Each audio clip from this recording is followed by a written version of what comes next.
everything that's happening around it, we're not seeing all of that, right? We're just sitting at this piano where Elsa's playing, which she actually learned the entire Moonlight Sonata for the show. So she's actually playing that piece, which is incredible. And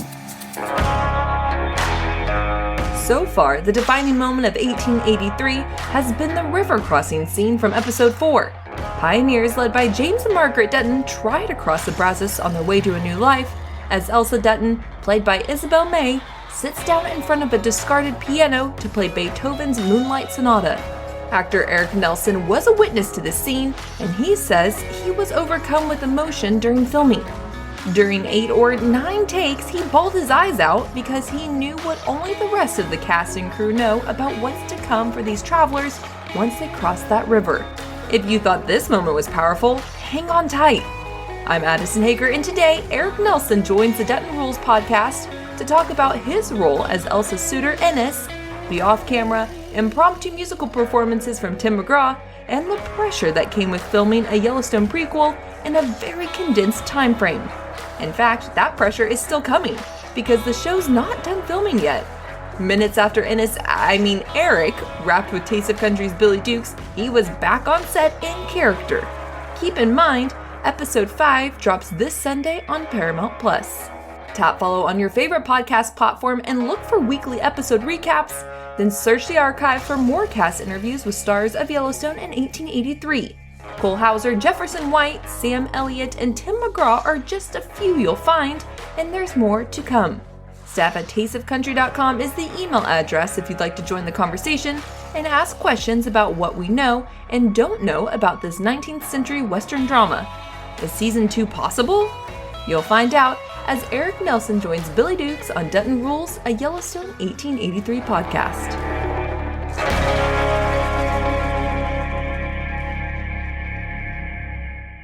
hey, Billy, good to be here, man. It's great to be here. I appreciate it. Yeah, you too, Eric. Where are you? Where are you piping in from today? I'm actually currently in Fort Worth, Texas. From my home studio. We're actually we're in our last week of filming the show, and we're just over in Weatherford, about 40 minutes from here. I love this home studio because I've seen it in some of the live streams you've done. It's all padded with different soundproofing, and it looks like you could just literally push the walls down and like you'd be outdoors on like a ranch somewhere. It's like this little kind of this funny little room that you have. Yeah, it works well because it's soundproofed, and it actually helps. My wife is an animation actress. She does voiceovers for cartoons and stuff, so she does a lot of her work in here. And that was kind of the concept behind it was for her, and now I get to utilize it for my live streams and for interviews and such, so it works out great. Eric Nelsen, of course, plays Ennis on Paramount Plus's 1883. And I want to ask you to start with about the last episode, episode 4, and then maybe kind of pull back from there. But I thought episode 4, especially the end with the piano scene and the river crossing, that to me was the scene that defined this show as something really quite different from Yellowstone. It's not the same beast. Is there more of that to come in the future? Are we going to kind of continue down that path and with that tone? Yes, 100%. It's just a taste of what's to come, and it's such a dark, raw, gripping, emotional piece, and to see it in its scale, with as many actors as we have, and the animals and livestock in Texas as a whole being such a pivotal character in this piece. It really is the magic that Taylor brings to this, and it's intense and it's hard to watch, but it's not sugarcoated. Taylor wanted to say this and tell the story as authentically as possible and what it was actually kind of like back then, and that's the end of episode 4 is a beautiful example of that. The beauty that can be found amongst the chaos and the destruction happening around it. It was interesting too, because when we were filming the scene, everything that's happening around it, we're not seeing all of that, right? We're just sitting at this piano where Elsa's playing, and which she actually learned the entire Moonlight Sonata for the show. So she's actually playing that piece, which is incredible. And we've now heard her sing, we've heard her play the piano, and she's becoming a great horseman. It's like, no wonder Ennis is completely head over heels for this girl. She does everything. It's amazing. But yeah, no. So it was a powerful and special moment. But yes, definitely more to come. Eric, were you on set while Elsa or Isabel May played that piano part? Were you able to kind of witness that performance firsthand?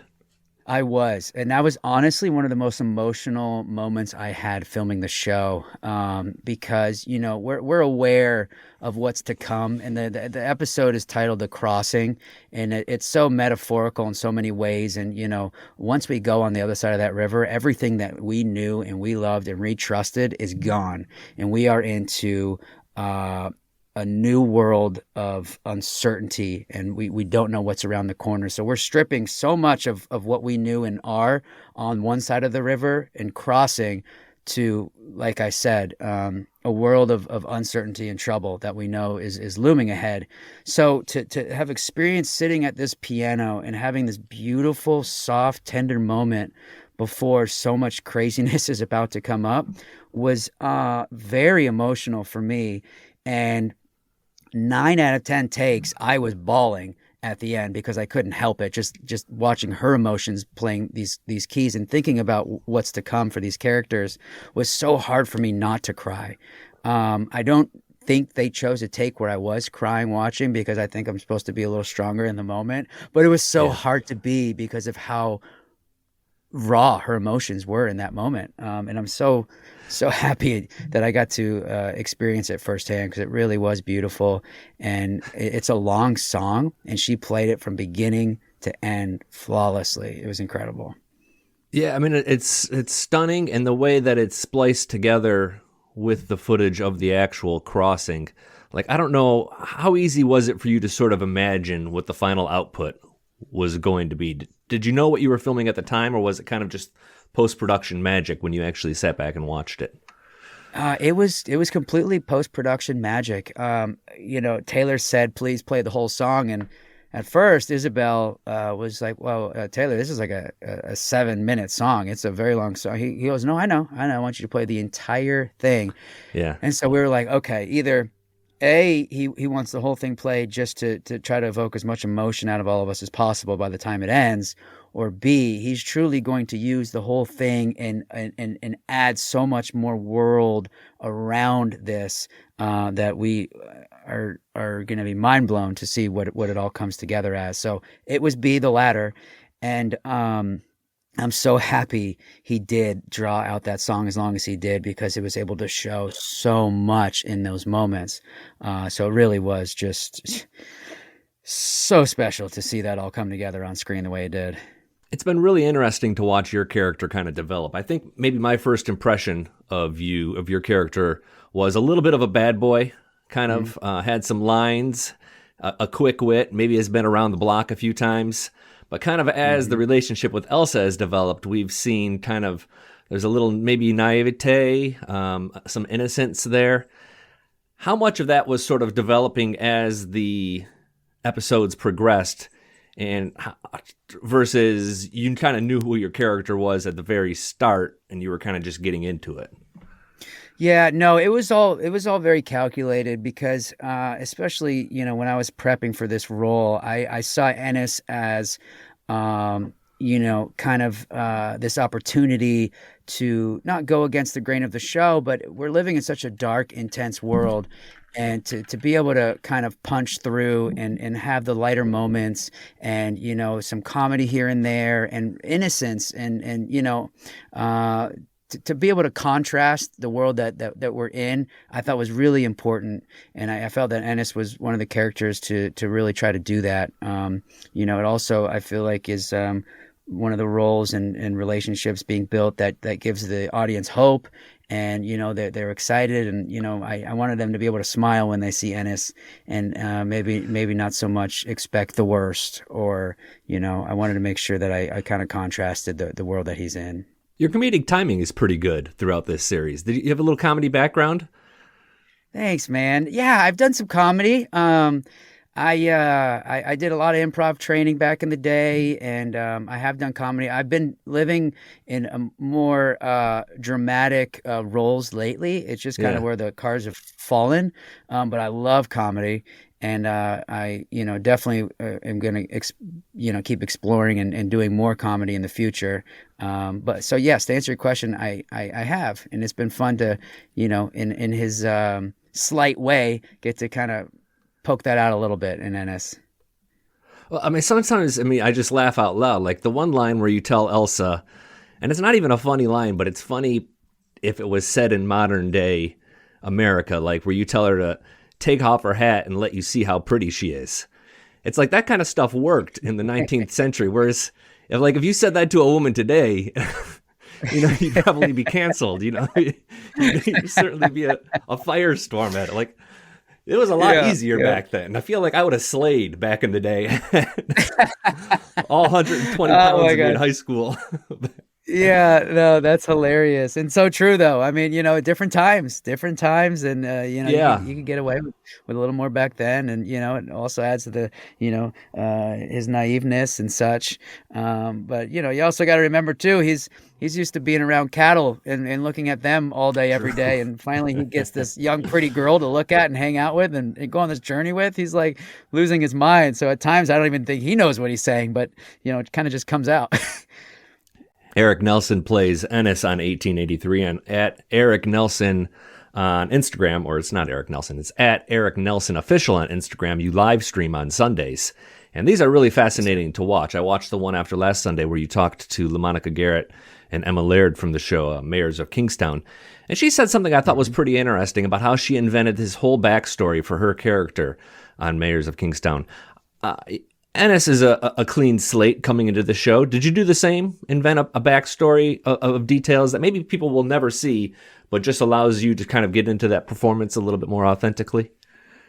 I did 100%. Because like you said, it really does help you develop the authenticity. And, if you're living in this character and through and through who he is, where he came from, what molded him as an individual to get to where we see him on screen, that'll only help your, development as an actor.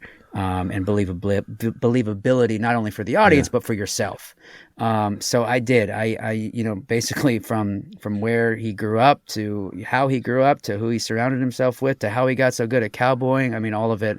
I really, did the backstory for myself. And, like you said, you won't even know any of it and probably won't see it or hear it. But for me, mentally, as an actor, it at least helps me believe what I'm doing and saying. Well, what can you share? In your mind, has Ennis had his heart broke? Does he have siblings? Like, what built this character? Yeah, first and foremost, he grew up on the land and he grew up with a very small family and wasn't close with his parents as much. They had an accident early on in his life, and he was kind of scooped up by Wade, my cowboy counterpart, and he kind of became like a father figure to me. A lot of fans have written in, and he's like, "Oh, I love you and your brother on the show." We're actually not related. We're not brothers. Okay. But we have that relationship, and a lot of it has to do with how he's treated me and the journey he brought me on before you see us on camera. And that's why it's kind of a big shift in our relationship once Elsa's thrown into the picture, because it was always Wade and I. And he was, kind of always looking out for me. And I think you can kind of always see a little bit in Wade's eyes and his actions that, he's slowly starting to realize that he's not losing his friend to somebody else, but there's somebody else taking my focus and might be a little more important to me in this moment. And that starts to become more evident in Wade and I's relationship as well. Yeah. Was there a Wade in your real life? Did you draw from some personal details to kind of help build this character? Yes and no. I did not grow up being a cowboy. I'm not from that world was not foreign to me because I grew up around horses, but so much of Ennis's life and experience is cowboying, and that's not where I came from. So I had to create make-believe world for myself in that aspect. But yes, I do have a specific friend or friends that I've pulled from to view Wade as, kind of like that older brother father figure role in my life, which helps a lot to be able to keep that grounded in reality. But you also pepper in, some make believe too, to kind of really tailor it to the specific situation on the show. One thing LaMonica Garrett alluded to is that the filming of this it seems really condensed. Like there might have even been a launch date before scripts were released or filming even started for the show. So you have that, and you're also sort of shooting the show under the shadow of Yellowstone, which is already this huge hit series. Is that a lot of pressure? It was. The first part, the fact that we had a launch date before we even finished, and we're still filming, by the way. We're still shooting the show, and we've got now 5 episodes about to be out this Sunday. So that, for our producers especially, had a lot of added pressure. But Paramount was certain that Taylor Sheridan could turn it around quickly, and God, did he ever. I've never experienced something turn around this quickly. And so hats off to them for tackling that. Luckily, us as actors don't have to be behind the scenes to somehow make all that work. We just got to show up and do our part. But in terms of the, being in Yellowstone's coattails, riding those coattails into this show, there was a lot of pressure because, they've created such a remarkable, legendary show, and we wanted to live up to it. But there was also a lot of gratitude because they teed up a whole world of fans for us already before we even opened the door. So that was already kind of built in, and the support was already there before we even showed what we had, just because we're the story, the origin story of Yellowstone. So that was a gift as well. Added pressure because we wanted to live up to them, but also added love and support that we otherwise wouldn't have had. So it kind of went hand in hand. One thing I really like how 1883 has done is still integrated music into the show in some pretty smart ways. That's a lot easier in Yellowstone because it's set in the 21st century, but they found songs that are appropriate, like we mentioned the Beethoven song, but also Beautiful Dreamer, the Stephen Foster song is the one Elsa sings. I know you're a big fan of music and have even gotten into country music, and of course Tim McGraw and Faith Hill are musicians right there on set. How much of sort of a music discussion takes place offset, where you guys are sharing ideas or songs or albums, or even, I don't know, I heard Tim sings a little bit off stage. Yeah, it's funny you say that because Isabel and I, early on in the process, started developing and building our friendship and chemistry off camera to, so it didn't look completely foreign like we had just met each other when we on camera. And one thing we both had in common was a love for music. And I was telling her I would find songs that would kind of guide me through a scene that emotionally, kind of set the tone in my own mind of where my scene would go. And that helps me as an actor. And I remember talking to Isabel, and I said, did they pick a song for you for the cattle herding scene where she's singing to the cattle? Yeah. And she said, no. And I said, well, in my preparation, I have, because I just mentally, wanted to hear something when I was working on that scene. And you're going to think I'm crazy, and this is 100% fact. And Isabel can back me up on this. I said, well, I've been listening to this song, Beautiful Dreamer, and it's perfect, and it's beautiful, and it's period appropriate, and I think it would, in my head, that's what I hear.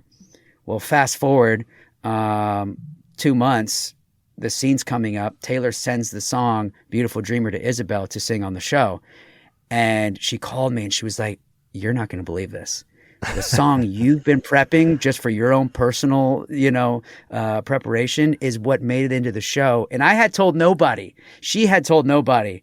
And so it was just such a moment for me to be like, wow, my head's in the right place. Like the fact that that's actually what they used of all the songs was mind blowing. And it's still kind of weird for me to say that out loud, but it's exactly what happened. So yeah, that was crazy. And, we still laugh about how that even happened that way.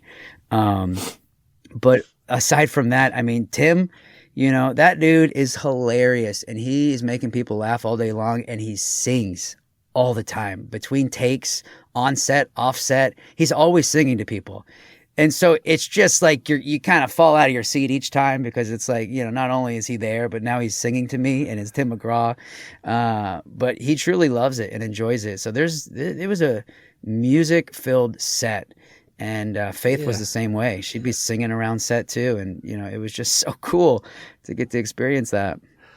I heard you got a private performance from Tim singing Willie Nelson's Seven Spanish Angels, which is just a, mind-boggling thing to be around for that. Yeah, man.